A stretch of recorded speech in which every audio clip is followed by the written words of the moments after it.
Good morning. We are live. We are having technical difficulties with my phone. It is blurry.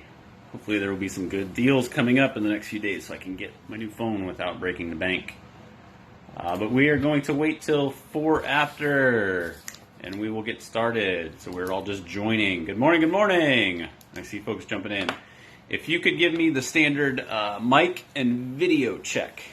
Felicia, good morning. Let me know if video and audio is working. Video is going to be a little blurry, so it might look a little off. I'm having issues with my phone. Wally, good morning, sir. You have been busy. Busy. Very, very busy. It's good to see. Thank you, Felicia. Thank you, Wally. Okay, I started making my list for the day. I have a lot to get done. It is going to be Thanksgiving in the U.S. on Thursday. And we're going to take time for family get-together. So I'm going to be gone Wednesday, Thursday, back here Friday, so I got to plan appropriately. So I have a long list to get done today. Good morning, Valerie. Taking a break, Wally. Good. Grab that Diet Dr. Pepper, right? Thank you, Valerie. Appreciate the check. We will get started at 4 after. Ooh, the video got better. Good. So I dropped my phone months ago, and then finally the camera. I can hear it when I was answering a call. I heard something, and it's the focus lens on the camera. So I do need to get a new one. I'll be keeping an eye on deals here, and if I don't get a steal, I'm just going to need to get one. My phone's about 4 years old now, so it's probably met its match. Diet Ripper, I think he just threw up on. Go back to the well and get the good stuff. Happy Thanksgiving from Canada. Good to see you, Keith. Welcome. We've got another minute and we will get rolling. Ba-da-ba-ba-ba. I just heard a McDonald's commercial on the radio, so advertising permeates. It absolutely permeates. It's a little chilly in here. I'm keeping the office at 50 degrees Fahrenheit. And it's a little nippy in the morning, but could be worse. We're supposed to get some warmer spell. I've got a couple projects I need to try to get done. I can probably show those. One of them, Ben's working in the farm right now, harvesting. Big news on harvesting. We'll get to that. But we can go out into the main area, the front area, if we need to. But I'm not going to go into the back area. The particulate particle analyzer was showing that there's just a lot of stuff in there. So I need to work on filtration and I need to work on exhaust. Those are two things I need to tackle. So I'm not comfortable going in there without a mask on. Every now and then I would sneak in and do something, look at something, and I'm not doing that anymore, given the data that I saw. But we'll go over that. Christian, hello from UK. Finally get to watch it live. Yes, love it. Have your questions ready. Caitlin, welcome. We need to come up with a jingle for Midwest Mealworms. Go for it. I would say I'm not super creative, but jingles and music are not my thing. I enjoy listening to it, not making it. We'll see what we can do here. All right, so we are at 4 after, so let's go ahead and get rolling. Hey, Mike from Oklahoma, welcome. All right, so this is Mealworms and More. It is Tuesday. It is currently 10:05 Central in Ashland, Missouri. My name is Justin Meyer. I run Midwest Mealworms. I'm an admin in the Facebook group that Max started. And we try to do these once every week or two. And so we get together, and this is an open forum for questions, for folks to communicate back and forth. If you want to see anything in the farm, I'm happy to do that. I will show anything. My one restriction today is that I can't go into the insect room unless I hold my breath or throw a mask on. We'll figure out what we need to do there. But any questions you might have about mealworms, your colony, issues you're having, successes. Let's talk about things that are going well to spread the info to the group here.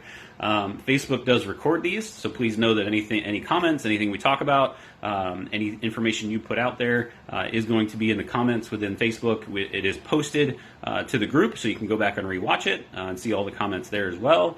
And then I do take the audio or the video and audio and post it to YouTube. We've got a lot of folks that want to see it on YouTube that don't have Facebook or aren't able to get to Facebook. And so I post that over on YouTube. The comments are not visible, but I do repeat the questions, answers, things like that, so that everybody can feel can join in and get the value from today. That being said, we've got plenty of folks in here. If anyone has any questions, anything they want to see, anything that they are curious about, go ahead and throw those out. If at any point I don't acknowledge your comment or your question, please tag me, send me a DM on Facebook. Every now and then Facebook glitches, or it's my phone that glitches, and I don't see comments or questions. So if it seems like I'm ignoring you, tag me again, ask again, and we'll tackle that. So right now, we're just kind of getting warmed up, literally and figuratively. We've got this session until the top of the hour. If we get a lot of things rolling and folks are engaged, we might try to go a little longer, but we'll just see how things pan out. So I'm going to get my water handy. A lot of things going on here in the farm. I can go through a couple of those real quick as you guys tee up your questions and things that you've got going on. Let's start with some really interesting, fun news. I ordered a sifter. So I've been planning on expanding. And the trays are in. I've got to tell you guys about the trays. So the plan is to, like right now we're cranking out about 1 million mealworms a month. And the plan is to expand that to double the number of trays that are in that room. We can fit twice as many trays. We have 1,268 now. I did break 2 probably about a year and a half ago. So we are at 1,268 trays with the shipment that just came in. The goal is to get to approximately 2,200 to 2,400 trays. That's what will comfortably fit in that room without going too high and without taking up all of our processing room. Because right now the other half of the building is not insulated, it's not heated or cooled, no environmental controls, and so we do all of our working and processing in the farm itself. Over time that could potentially change to really maximize that room, but for now the goal is to get to 2 million mealworms a month with 22 to 2,400 trays. We are already having processing issues right now where we're running out of time. It's taking us a lot longer to harvest, to sift, both the harvesting process to get the mealworms as well as the pupa. What we're finding is that it's just becoming too much from a labor perspective, not so much from like a funding perspective, but from a actual time that we all have, Ben, Leo, and I, to do that work. It's just not efficient anymore at the scale we're starting to get at. So I've been looking for sifters for a while. I was building one, trying to, I couldn't find one that worked, that seemed like it would be realistic for what we needed in that room. And I had a couple things that were, requirements that what's out there now wasn't going to fulfill. So I wanted to be able to use one single machine that ideally could go vertical so that we could layer on top of each other in order to harvest both the mealworms in general, sift out the frass, but also to tackle the pupa, to sift out the pupa, let the larvae that haven't changed yet fall through, and then sift out the frass as well. And so what we've been doing so far is all manual. So we have the shaker that we're using that's on the vibration plate. We use that for harvesting, and then we have the tower. And then for pupa, we're using the pupation tray from Space Coast Mealworms. Plug for Scott. He's got a huge sale going on right now. Check that out. The XL pupa sifter is what we have used here for years, and in the previous facility as well. It is still holding up. The only change I have made is I put some wood, I glued some wood in the corner. Thank you for the likes. Throw out some more likes, if you like it, right? I have a feeling that might have been Wally. Thank you, sir. So I put some wood in the corners and glued them because we were beating them up a lot. And the corners were where they were coming apart a little bit, so we put some extra support in there. But those things work fantastic. I've been using those for, I want to say I bought the first one from Scott like 3 or 4 years ago, and until now. at the scale we're at. I've run the business. I've used those pupa sifters, so there's nothing wrong with them, except that now we have more volume. And so I'm going to use the machine, hopefully, to get some laser cut metal sieves, so that I can tackle the pupa and do that much more efficiently. So that's exciting. I found one. I found one on eBay, and what I'm going to do, similar with the trays, so I'm not going to publish or put that out there of what it is. I don't want anyone to mimic what I'm doing without actually seeing and knowing that it's going to work. So I'm not 100% sure it's going to work. It should be here Friday, and once it gets here, we'll start tinkering with it. What I like about it is that it's plug and play. It's 110 volt, so it doesn't require the 220, which is good because in the U.S. all of our stuff from a more residential perspective is 120 or 110, and so it's just easier from an access perspective for folks to be able to use. So I'm really excited about that. It's got 2 levels, 2 sifting levels, 3 total separation that it's going to do. So I'm super excited. And once I've got it, once we've tested and played with it, I will absolutely be posting about it, good, bad, or otherwise. I want to see how it works before I share that with you guys, because I don't want somebody just grabbing it because, right? And then, so a couple other updates. Valerie, I see your question. So one other update, the trays. So the Beacon Camp trays, the blue ones that we're using now, I was able to find a supplier in Canada thanks to some folks in the co-op group. That supplier is Tricycle, spelled normal, Tricycle. And so I have talked with them, had a web conference with Alexis, who's in our group, chatted with them about what they had to offer. They have the Beacon Camp trays. They were priced reasonably, and so I ordered 170 trays. And they showed up last week. I did post a quick snapshot, a quick picture of it. I haven't done a video of it yet. I've been super busy. But they showed up. They're fantastic. They're beautiful. I've got 2 pallets of them. I'm so excited. I've reached out to Alexis to see about another order, a little bit larger this time, to see if that helps from a freight perspective with cost, so I can just keep the tray cost low. But very happy about that.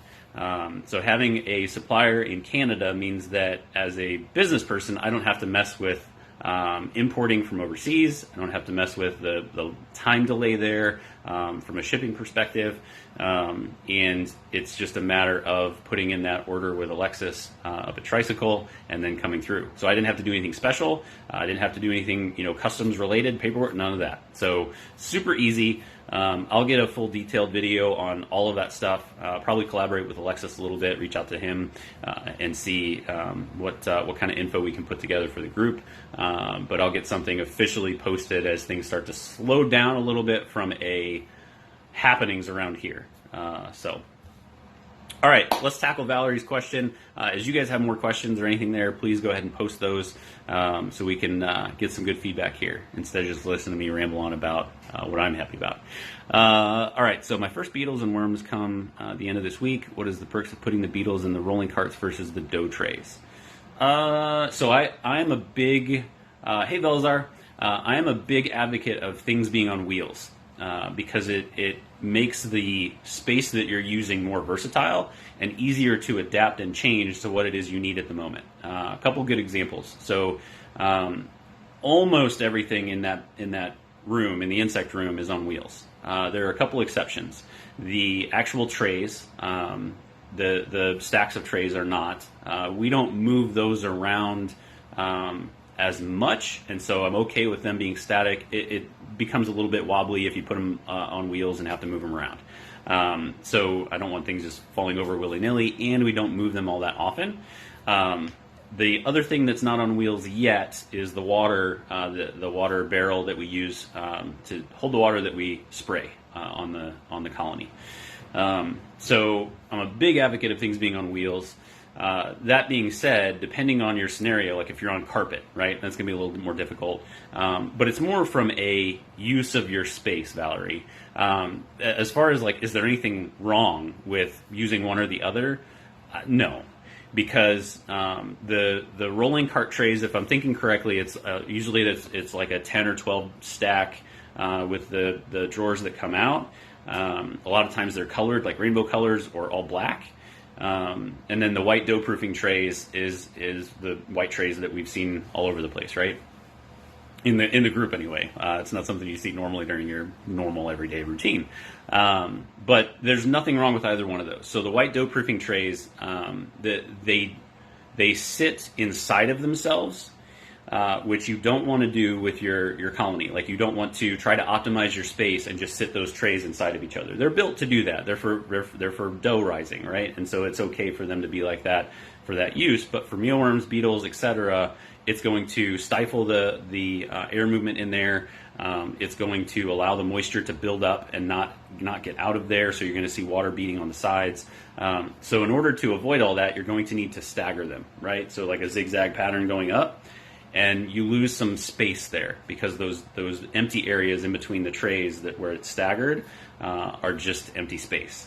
And so there is some loss there, but they're larger, and so you can fit more quantity in there. We use those for probably 3 years, maybe 4, in the old building, and work just fine. The rolling cart, you'll get less beetles less beetles in the tray physically, right?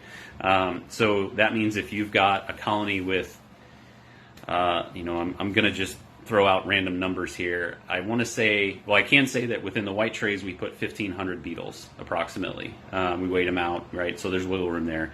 In those smaller rolling trays, you're probably going to get 750, depending on the size. Again, we can do some math. But you're going to, if you've got a colony with 3,000 beetles, it's going to take 2 of those white dough proofing trays or 4 of the drawers. And so what that becomes is just a timing thing where, in order to do your beetle swap or do your changeover or however you're going to manage that, you now have 4 trays to do that to, as opposed to 2. Off the top of my head, those are really the only things I can think of, Valerie, that would be impactful.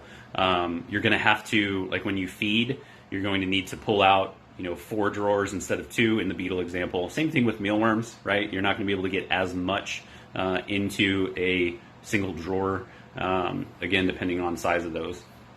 But it's just more, like labor. Every drawer you have to pull out, throw feed in, close it.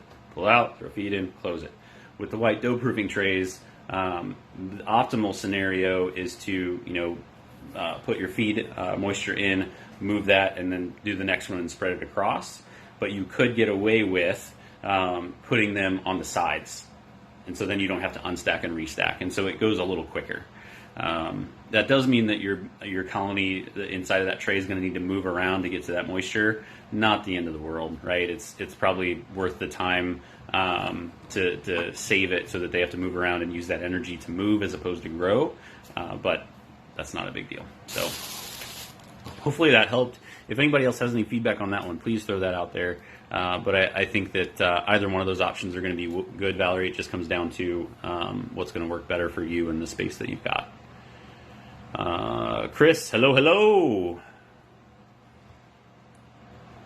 Donna, good to see you. How do you feel about using natural sponges for water consumption? What's a natural sponge? I guess I could Google that, right? Natural sponge. I know folks use sponges in some cases. Oh, very cool. Okay. I don't know much about how these are sourced. Natural sea wool sponge. Hey, Kai, welcome.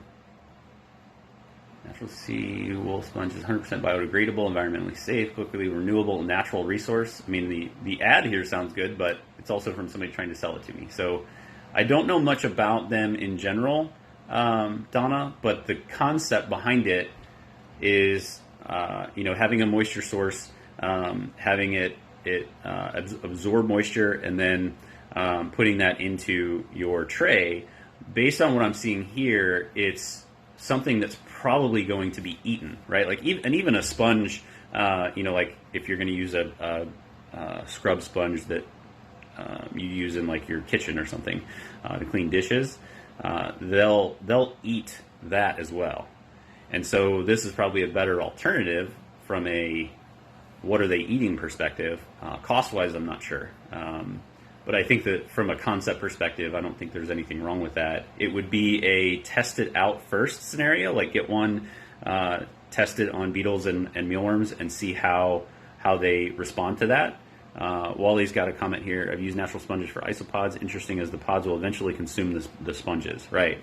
And that's one of the key things, is that, like, you in your head, like, you're used to using a sponge, for cleaning and whatnot. You keep using it. But in the case of a mealworm colony and isopods, they're eventually going to eat it. And I would think that mealworms and beetles will probably consume that pretty quickly. Kai's got some also harbor bacteria, hard to clean. Yeah, and so if they don't consume it all, right? Like, what I'm seeing online here is like a sponge ball, right?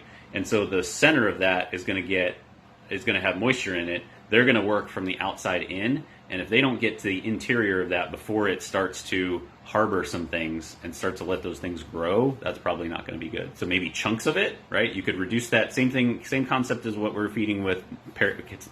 I almost said parrots. We're not feeding parrots. Carrots, potatoes, we're cutting them up so that they're eaten quickly before that moisture has a chance to get some things in there we don't want. Okay. God, yeah. Wally, I see a comment earlier that the air quality measurements were surprising to you, is concerning, especially those of us that just go through and sift one tray to get worms and don't wear a mask. You know how I feel about that. So let's take a second and talk through that. Very early on, I was rattling off some of the things that had happened here in the last couple weeks, and I need to get back in the rhythm of making videos and getting those posted. I've been working on another insect, so if you saw Wally's interview of me, thank you, sir, again. I talked about that a little bit, but we'll get into that when we need to. One of the things that I have done is I wanted to get data around the particulates in the air, the CO2 and the oxygen. So I'm venting. I have the exhaust fan. It's venting. It's pulling in fresh air routinely throughout the day. It was a guesstimate, right? Like, I haven't done any scientific evaluation of, am I pulling in enough air? Am I doing enough exchanges? It was all just sort of like responding to what was going on around us. Nobody was having a problem. We wouldn't go in and like work for 10 minutes and not be able to breathe anymore or feel dizzy or off. There's just CO2 in there. The mealworms were not having a detrimental impact. So I think there was enough fresh air exchange. What I couldn't see was the particulate matter in the air. In my head, it really felt like there was a lot there, I'm getting a thing. My screen keeps going in and out. Let me disconnect my computer here just a second. All right, hopefully that will help.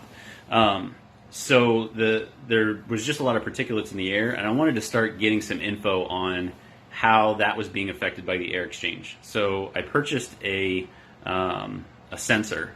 That was a Wi-Fi sensor. It had like 8 or 10 different measurements in it. It had temp and humidity, like it had some of the things that we already have, but it's good to have another reference point. But it had the particulates and the CO2. And so I put that in, and I had problems with it right off the bat. I think it was just a funky, a one-off problem within the device. I reached out to the support team. It kept powering off. So even though it was plugged in, it would connect to Wi-Fi. It was measuring everything accurately as far as I know, but it would continue to power itself off. Sometimes it was 12 hours, sometimes it was 4 hours. It just seemed random. So I reached out to the support team, and the answers I got back were slow, several days apart, and very rudimentary. So like I sent them an email that said, here's what's happening. It's powering off at random times. Here are some time examples. It's plugged in. It's not in any sort of harsh, terrible environment. It's in 80 degrees Fahrenheit, 70% humidity, information like that. And the response I got back was, "Can you make sure it's plugged in?" Like, yes, it's there. So it didn't work. So I did return it. I ordered another one. I'm waiting for it to get here. I think it'd be here this week. Similar device. And again, once I've tested it for a little bit, I'll get that posted so that we can all learn from that and see how it goes. But it felt very much like I got a canned response instead of somebody actually read my email. So I didn't want to go back and forth and miss a window to return it, and just wanted to get that issue taken care of and focus on other things. So what that did show me, though, to Wally, to your question, so that was a really long diatribe there to get to where we're going. What that did show me was that the particulates were very high. And so, couple things, Wally. It's an enclosed space, right? And so, like, it is sealed. We've got the foam board up. We've got spray foam along the corners. We have exit and entry places for air, but I need to put more entry spaces because as the air is exhausted, it's pulling in around the corners of the doors and things like that, which you would normally expect to have, some of that. But what I was seeing is the exhaust would run, and it was great. It would cycle all the clean air in, and then everything would get blown outside, go off into nature. And when it would turn off and we were in there, you could see the particulates just start going up. And so I think that really emphasizes, that stuff gets in the air without us realizing, and really acknowledging that it's happening. And as humans, we want to look for the best, not the worst. So I think even if you're doing one or two trays, you need to do that in a well-ventilated space. If you have a powerful exhaust fan in your bathroom, flip that thing on and put a mask on and do that and let it exhaust for a little bit when you're done. And I'm talking like various scenarios. Best case, exhaust it all the time. Have a specific area where you do this that's enclosed, that you can create almost a negative space where the exhaust is going to push out outdoors and then pull fresh air into it. That way you can do these mealworm things long term, because exposure to this stuff over time is going to cause problems. It's just like anything else. If you expose yourself long enough, you're going to start to have reactions to it. So very interesting data. Unfortunately, none of it collected on the app either, which was another thing. I didn't even get into that with the support people because I was just having basic function issues with it. So more data to come, though, and I'll share that so that we can see the spikes and the ups and downs and more evaluation of it. All right. Can you show pictures or link for the natural? What I Googled, Velazar, was natural sponge. And so I'm seeing things like seawool sponge, natural sea sponge, and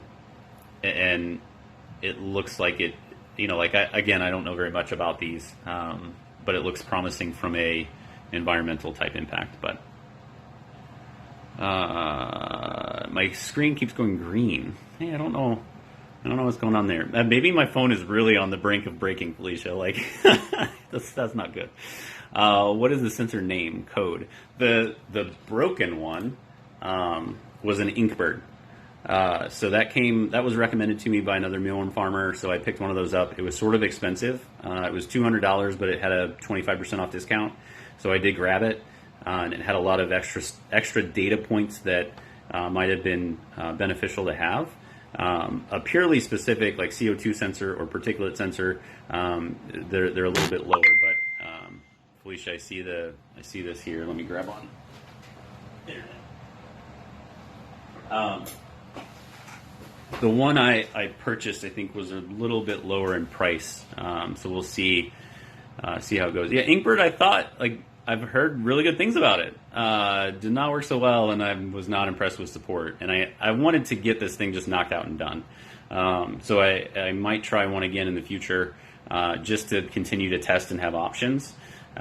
Because I think that's a valuable thing for the group, is to have these different data points or these different options for products, because a $200 price point is high for a lot of people, and especially me right now. I'm trying to use every dollar to get more trays, so I'm evaluating everything based on tray. Like, oh, that's a $200 thing, I can get X number of trays for that instead, right? So I got the unit that I want to test and see how it goes. I might try Inkbird again in the future, because they do have good quality items. Like, the reviews and everything in general is very positive. So I'm not sure what was going on there. Let's see. Jennifer, why do we say the worms need to be in 70 to 80 degrees? I'm currently experimenting and have a container with 100 worms an ice pack on one side, heating pad on low on the other side, and room temp on the other. They've all migrated to the 55-degree side rather than any of the others. Ooh, that's an interesting test. What are your ambient temperatures right now? So the reason why I have seen and continue to follow and do the 70 to 80 degrees is that they will, based on scientific research, based on natural cycles, and based on experience in raising these things, when it gets colder, they slow down. And so when it gets colder, it's going to take them longer to go through all the instars, go through all the molts needed to become a larger larva and to turn into a pupa and beetle. And then it takes them longer in the pupa stage, and it takes the beetle production is lower at lower temps. But this is a really interesting test. So you've got an ice pack on one side, a heating pad on low on the other, and room temp. Interesting. That's a good point, Felicia. The temp of the heating pad might just be really, really warm. And with 100 mealworms, so the good context there with the quantity, with just 100 in there, it's not like there's too much heat being generated from them and other sources, right? So it's a very natural scenario. Right now, one side says 73, one side is 55, and one is 64. What about light, Jennifer? Is there any, like, is one side in the dark more frequently than the other? They do like to be in the dark. Fans or wind or any kind of things blowing around in the room where they're at. Is there air movement on the side with the heating pad? 73 is the heating pad.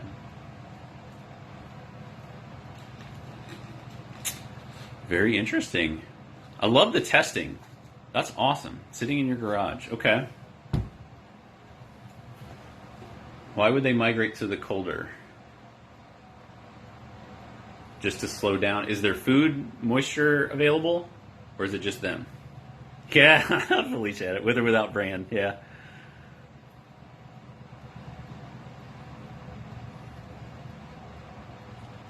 Very cool.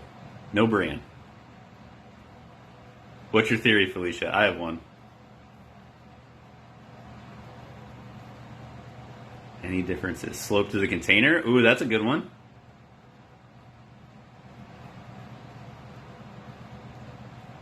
You thought you were going to take a break, Wally. You're still thinking too hard.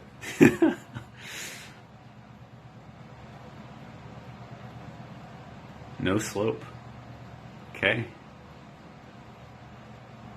Slope, I've seen varying impacts. Like if it's sloped, the live ones, depending on the slope, right? Like, vertical versus right. But if it's not a high slope, I've seen like they'll gravitate or they'll move up, but they do ball up at the bottom, right? Pitch will do this even 1 degree off level.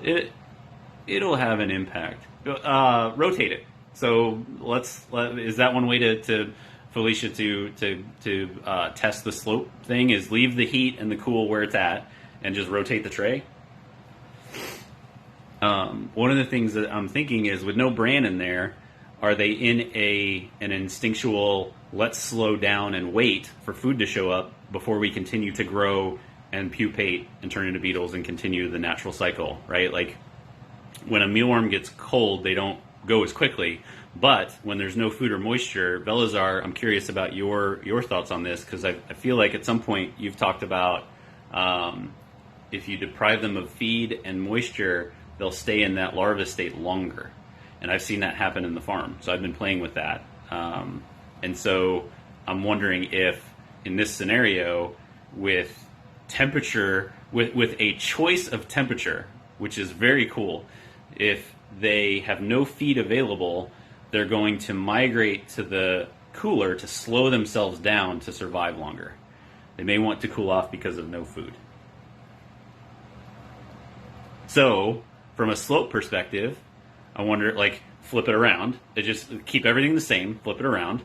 And then from a food perspective, like, let that run for a while and see, I don't know how long you've been running the test, but let it run for enough time. If you've been doing it for a day and you're seeing this, then run it for a day and see how it goes, if it's a week, etc. But then for the feed theory, put bran in. How would we test that? Like, just put bran in the whole tray and let them decide where they want to go. That way, there's no like, don't put it in the middle, right? But just put a layer across all of it and see how it goes. Jennifer, if you have not posted that to the group, I will admit that I have been very, very busy with some other things recently and have not been responding and seeing a lot of the posts. I will get better at that. But if you haven't posted this, if you're comfortable putting pictures on, take some pictures. If you want to do audio, like whatever you're comfortable with, if you would, like, I think people would eat this up. Like, this is really cool. And kind of see how things go, and we'll get more feedback from other people around maybe the whys or things to test. Very, very cool. Thank you for sharing that today. Rotate and update. Love it. Felicia, if the heating pad is causing the pitch to the tub tray, then it won't work to just flip it. Oh, that's just too much brain power for this morning. That's a good point. Yeah, is it equal? Jennifer, is the heating pad underneath? Assuming so, because maybe they'd mess with it if it was on top. If it's in the bin, maybe they don't like the material, but it's probably just the heat.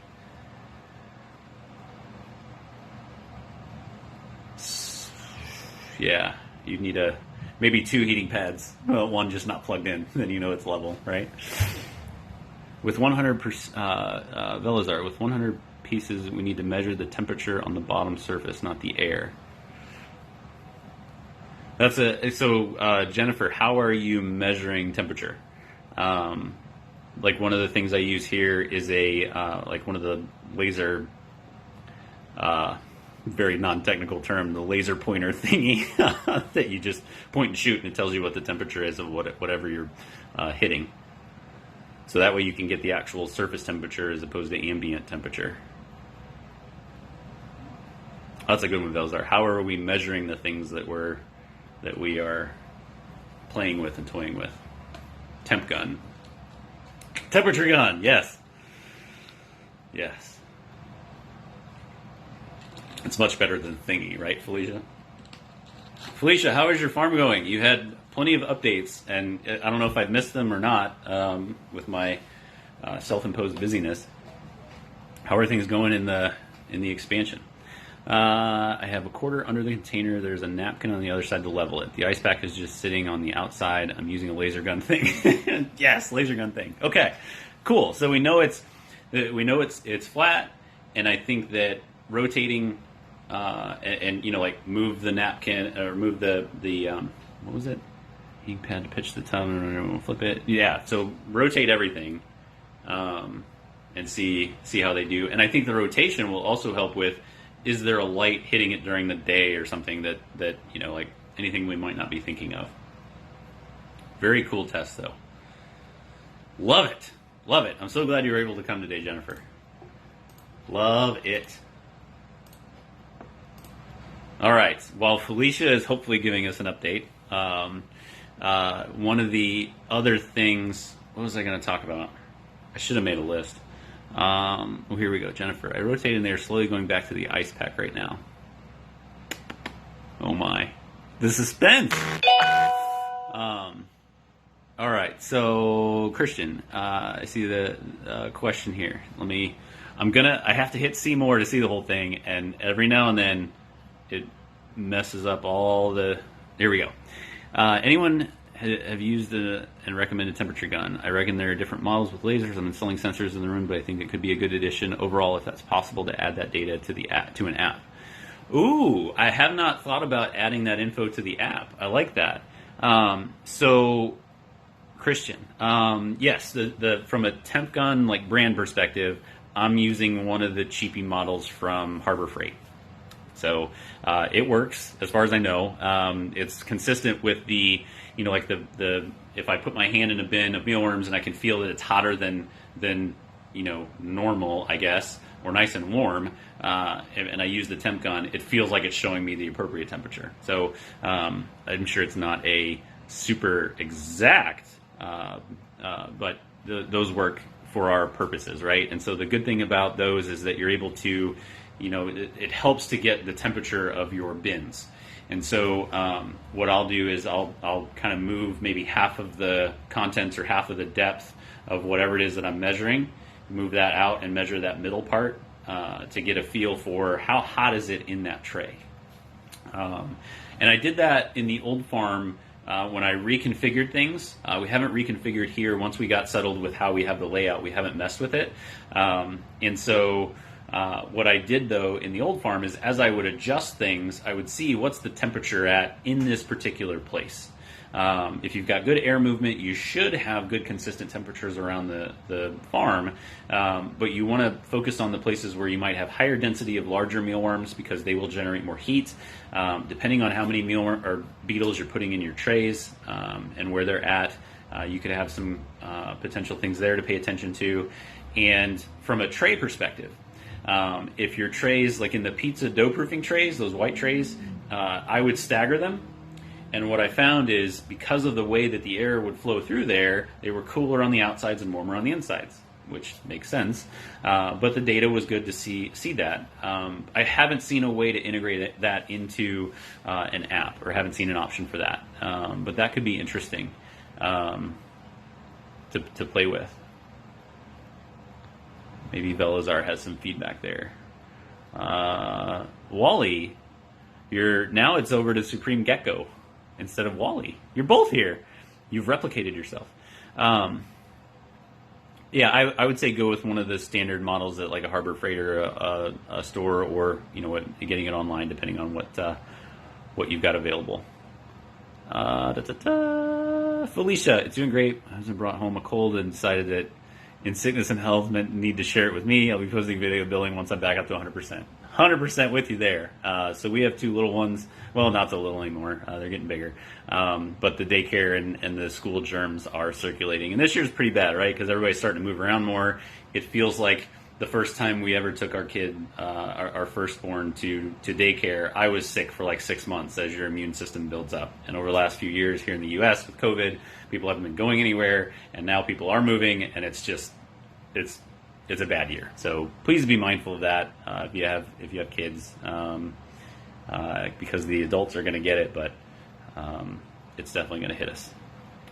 Diane, I have a bunch of pupas that haven't turned into beetles, and I think they are dead. How can I tell? So a dead pupa is going to become gray and then black. So if it looks like it is transitioning into a color and it's not, there's nothing emerging, right? Remember, with a good healthy pupa that turns into a beetle, that beetle that comes out is going to be white, right? Just like when your mealworms grow and shed their exoskeleton, they're white for a little bit, they're albino-like.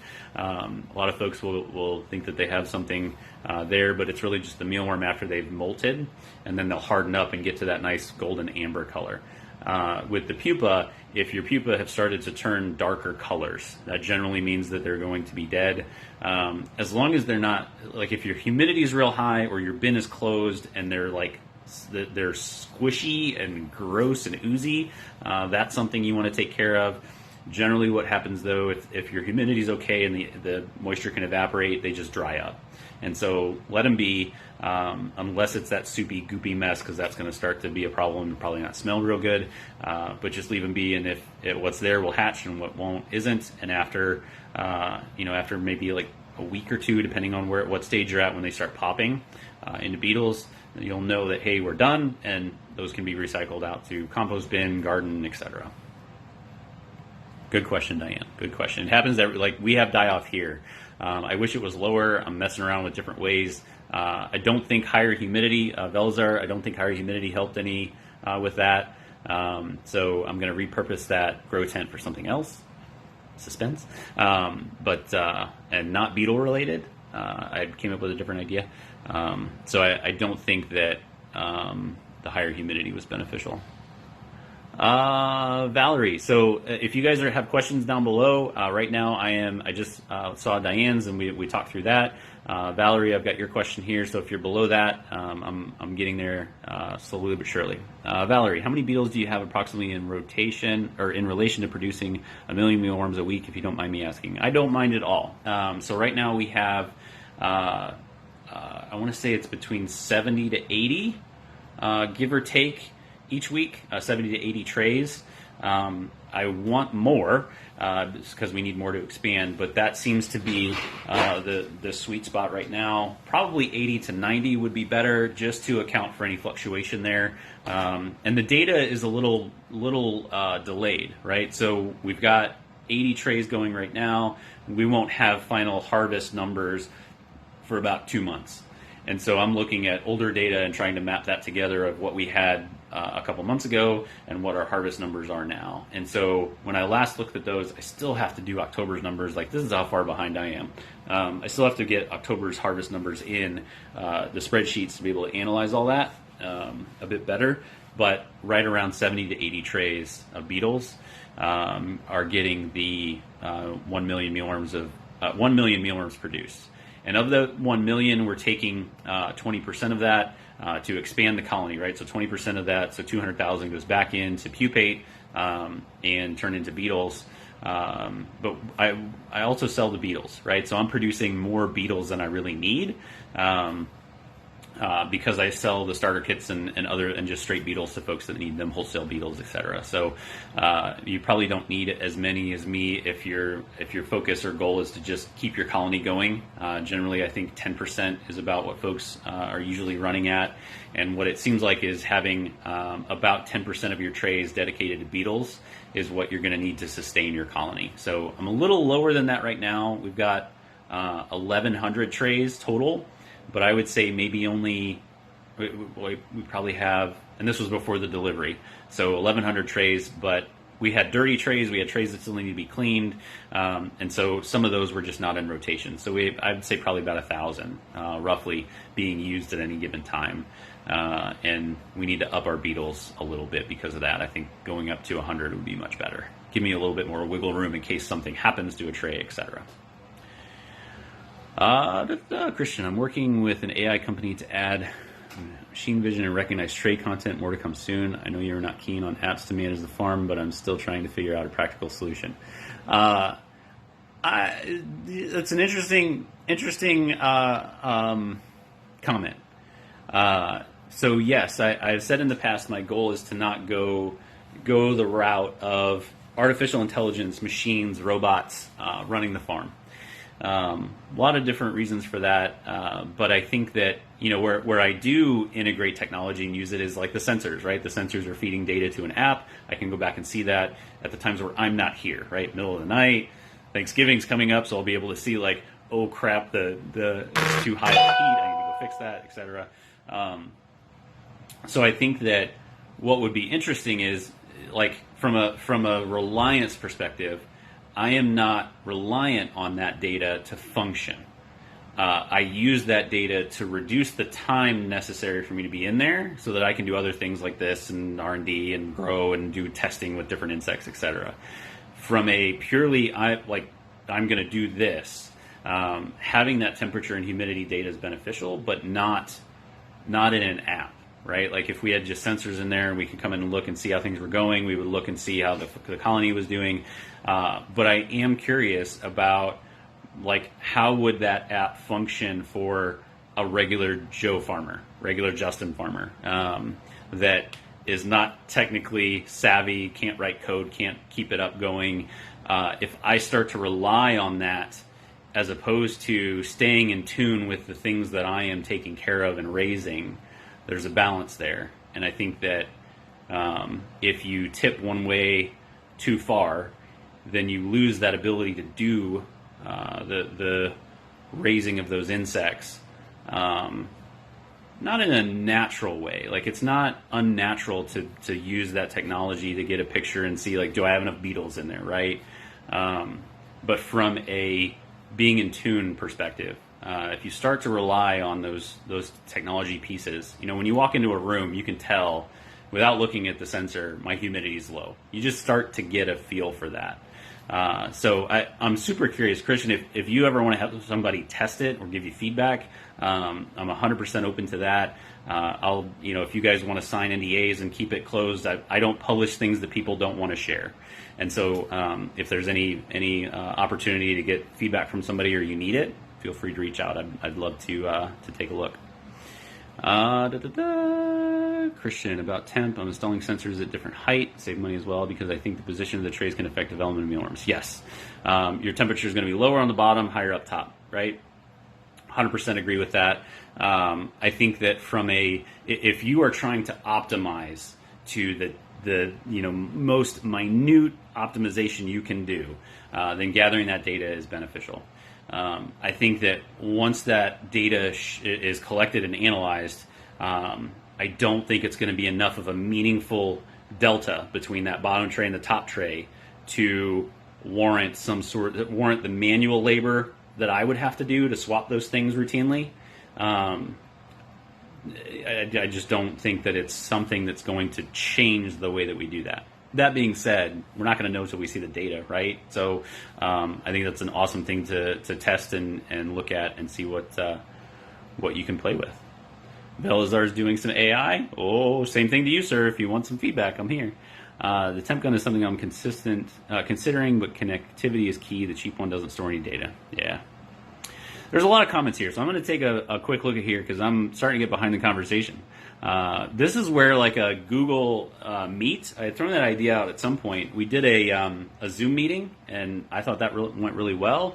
There was a limit of time, though, and I felt like it just wasn't as flowy as it could have been. We had a lot of good conversation, and I wanted to keep going. So might do a Google Meet at some point, so we can, like, once we get on a topic, then we can bounce around and talk with each other instead of you guys just listen to me and probably being frustrated that I'm not looking at everything. Screen this seems to be working. We can make a Zoom meeting. There you go. Damp sensors. Contact you soon. Very cool. Yeah, Velazar he's got some good ideas. Imagine teaching workers how to be you. Who are we teaching how to be who? Love the Zoom meeting. StreamYard will allow multiple guests too. Yes, I like that, Wally, from a selfish perspective. So Wally did an interview of me. Was that last week? It was only last week, maybe a little longer ago. My perception of time has changed drastically. So the tech that was used for that was StreamYard, and so it allowed comments to be brought up so we could focus on topics, which I really like, Wally. Like, I saw all those things in there, and I wanted to ooh, and then you guys were pulling those up, and we could talk through them, and then we could have multiple people brought up, and one of the things that might solve is, like, accidentally joining and not being muted and not realizing it, right? So that there's less potential for that to occur. All right, so I got to put, is it Stream or StreamYard? Okay. I like it. I like it a lot. Very, very cool. That could be our solution. And the other beneficial thing about going outside of these Facebook Lives is that there's a bunch of people over on my YouTube channel that just don't have Facebook. They personally don't want to have it. 100% support that. I'm okay with that. I don't have concerns with that. But what I am concerned about is that their feedback, their questions, their information, their knowledge isn't being overlapped with you guys here. And so what if there's somebody working on AI over there that we can connect those dots and get everybody together? So that's why I'd like to get out of the Facebook Live platform so we can get more connections through other tech that's out there. All right. Awesome stuff. I have completely geeked out on all of these conversations and totally forgot what else I was going to talk about. Definitely contact you soon. And, feeling the humidity. Yeah, it's one of those things, Velazar, that, like, I would equate it to, a lot of people are familiar or have access to people that they know who raise animals. Standard animals, poultry, chickens, turkeys. folks that raise pigs, cattle, etc. And what's really mind-boggling is as you are raising these animals, you start to see and learn and be able to identify things that are abnormal very quickly. They can look at one of their animals and just immediately know something's not right. I'm going to go see if I can, what's different here. Do they have a temperature? Do they have a problem with their foot? You just get in tune with those creatures that you are spending that time with and are in an environment with. And so that I feel like is invaluable just from I don't know how you would measure that, right? Like what could you use to measure that and do that? Artificial intelligence maybe long term will do that, right? It'll be interesting to see how it goes. When you have two, then let me know. I have a jingle for you. Oh my gosh. Okay, fair enough. Oh wow, we are already we're 4 minutes away. So let me do my typical closure thing, but we can keep going. I've got some extra time. So I've mentioned this early on, but all of this is recorded by Facebook and posted out to the Facebook group. So if you've answered or asked any questions here, or you've seen some things that you are feverishly writing down, all of these comments, all of that's going to be posted to the group. They take a little while to process it, and then they put it out there, and it'll be out in the Facebook group. And then I'll take the audio video here and post that to YouTube as well, so it's accessible there for the folks that don't have Facebook, if there's anyone you want to share that with. And if there's anything I missed from a question, answer, or content perspective, I'll look through all the comments at the end once this is posted and get some feedback there as well. Catherine, welcome. I have chickens and want to start mealworms to feed them. If you spend time with your animals, you're much more likely to notice things when they aren't right, when a hen isn't feeling well. Right. And it's like, how do you describe that to somebody that hasn't ever been around chickens? There's just like with mealworms, I can look at a tray and you just know things about it. It's wild. It's really interesting to happen over time. It's one of the reasons why, like long term, I want to continue working in the farm. Like I've got some other things I want to do and some plans I've been brewing up. But I think that it's good to be a practitioner, right? So that you can better understand and communicate and work with everyone across the board to tackle things. So. Okay, Wally, 2 to 3 minutes before the end of the session. So let's go ahead and do that now. What do you have in mind? Are you wanting me to pull you up so you can sing for us? Is that where this is headed? Should we expose everyone to that? This is for the non-serious viewers watching. Sung to Beyonce's All the Single Ladies. Justin, you do not need to sing. Okay. That's good. It would be horrendous.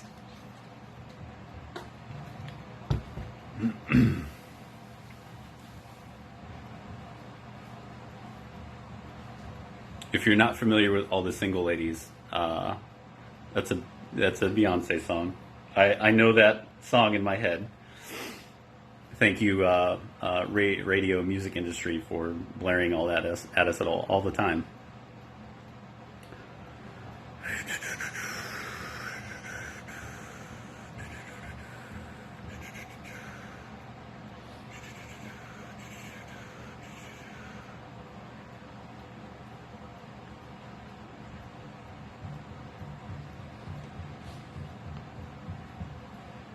The suspense, right? Wally, if you need me to be doing anything, let me know. No pressure.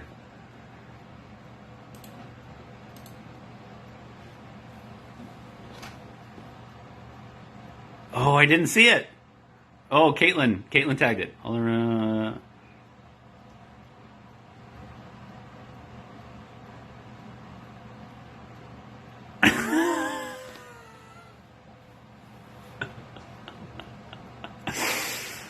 Okay, I can hear that in my head.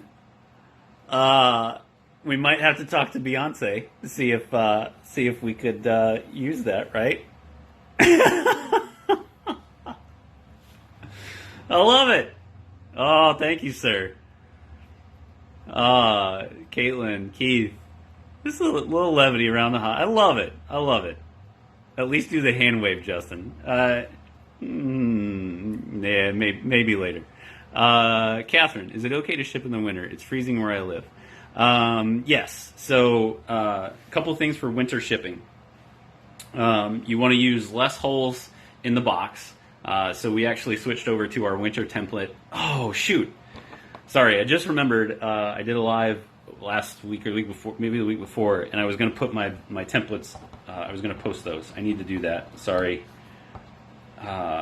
Video. So in wintertime, I switched to cotton bags to help hold the heat in a little more. I use less holes in the box, not no holes. I just use less holes so that it still allows the heat to get away, but it does hold a little bit more of that in. And then hold for pickup. So I ship USPS priority, hold for pickup, which means it goes to your post office or your customer's post office, and they have to physically go and pick that up. It is sort of a pain in the neck sometimes, and depending on post office, I've had people reach out and say, no, that's not going to work. And there are ways to adjust to that. If you're early on your postal route, if you have something set up with your postal office worker that they will put it in a specific place so it doesn't get put in the mailbox or on the front porch with direct sunlight, etc., or no sunlight, and then it's cold outside. So there are ways to address that, very much one-on-one though in that scenario. Hold for pickup though, goes to your post office, you go there and pick it up, and so it's less likely to have issues. But in the wintertime you do see an uptick, but it's not as bad. You see an uptick in problems from a die-off perspective. Always send 10% extra to account for anything like that. You'll have the random die-off, you'll have the random pupation, right, if you're not treating with chemicals. And so add 10% so that you don't have to worry about that. And it's good for the customer in general. There was one other thing. The lower temperatures aren't as bad, right? Like low is bad. So below freezing, below 20, you're going to start to see some issues. But hold for pickup is a lifesaver from the mealworm's perspective. Summertime heat is really the one thing that, once they get exposed to too much heat, prolonged heat, or even too high of a temp for a short amount of time, that's something that they just really struggle from recovering. And so that they might arrive and look okay, but they'll be real lethargic, and then they'll start just going straight black and dying. So the heat is really the worst scenario. Cold in wintertime, you just use less holes in the box. Potentially, like if it's cold, like lower than freezing, lower than 30. Kai, I'm curious what your thoughts are on there in that realm. But then it starts to become do you want to ship it faster potentially, as in, like express shipping, so it's only 1 to 2 days as opposed to, depending on where you're at regionally too, that matters. I'm in Missouri. If I'm shipping to Ohio, that's going to take 2 days as opposed to shipping to Florida, which is going to take 4. So all those things come into play. And honestly, it becomes a scenario where you start to learn and just become aware of, hey, this is going up to Washington. So I might do my template, put the holes in it, and then I might cover 2 holes with tape, just enough to stop like wind blowing on it and to give it a little bit of a barrier to hold some of that heat in. Whereas if I'm going to ship to Texas or Florida, I'll just leave it be, right? So there are different things you can do with that, depending on 1, where you're located, and 2, where it's getting shipped to. What you have no control over is once it leaves your post office, it's going to go somewhere, right? It might take an airplane flight, it might take a truck ride, and so you're really dependent on those things being put in the appropriate place, and a little bit of luck sometimes. This year was very good, honestly. Like USPS is very reliable. Folks have been really hard on them the last couple of years, and that's a whole nother topic. But from a personal experience perspective, I've had very few so far this calendar year that have had issues. And I think you might have seen, or not sure if you have, I won't assume that, but there was a post recently from a couple of people that boxes were getting crushed. I had 2 in the last week or 2, maybe 3, and my presumption there is that the boxes are being made thinner and cheaper to save on money, which means they can get crushed easier. But the mealworms were okay in my instance. So like a corner got crushed in, but we put newspaper inside to help pad it and give it a little cushion. So that probably helps from a box crushing perspective. But you are going to lose some if you ship it. It's part of the game, and that's where you see like the live arrival guarantee is only for USPS priority hold for pickup. For me personally, that's a normal thing too elsewhere.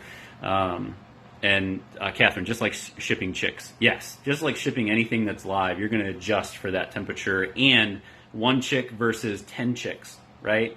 So in our boxes that we use here, I'm using the box USPS box A1. Dimensions are on the USPS website, but that fits up to 5,000 mealworms. If I'm shipping 500 in that box, I'm going to close some of those holes. I'm going to tape some of those off. And we're doing that right now because at the scale we're at, I don't need a box just for 500 or 1,000 or 2,000. I'll get there eventually. I will have that need. I'm working on something now from a template perspective to handle more volume of different sizes. So that I don't have to take the time to tape things over, right? And that's just going to save us time in the long run once we get more production here and more throughput. But in general, start simple and be open with who is purchasing from you, right? If you're just getting into this shipping process, tell them. Say, hey, here's what I'm doing. Here's why I'm doing it. Be succinct about it, but then be open and say, I just started shipping. If there are any issues, I want to take care of it. I will take care of it. Please be, open and honest as you receive this, and let me know what it looks like. I can make adjustments, etc. And just be open about that. That way, you get good feedback back to you. You don't get that customer that gets it. Oh, this is terrible, and they just get rid of it and they never talk to you. Right? If you're open with them up front, that you'll get that feedback even if it's not good, so that you can then make adjustments and make decisions moving forward. Give the option to customers if they don't choose to hold for pickup, then the live arrival guarantee is void. Yep. And that's it. I do offer a no hold for pickup option on the website. I will say as well that I have had people reach out who say, either I'm disabled, I'm elderly, here's my situation, I can't get to the post office, and I will work with those people. I don't have any concern with that because that's a personal decision for me, and I have that flexibility now. When I first started, I didn't, right? Like I didn't have I couldn't absorb an order of 3,000 mealworms arriving dead and having to reship that out of my pocket. I lose the mealworms, I lose the shipping cost. I didn't have that luxury. And so now I do. And so that's something that if somebody reaches out and says, hey, I can't do this, why, here's my situation, I'll work with that person. So that's something that I think over time, once you have enough volume, then those hits that you take when they do happen, it's worth it to offer that to folks. So, all right, we are 8 minutes over. Awesome conversation. I'm going to have that jingle stuck in my head all day now, Wally.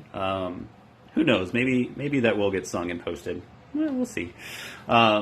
So if there was anything here that didn't get addressed, or if you have any questions, please throw them on this post or put them out to the group, Mealworm Farming Co-op group.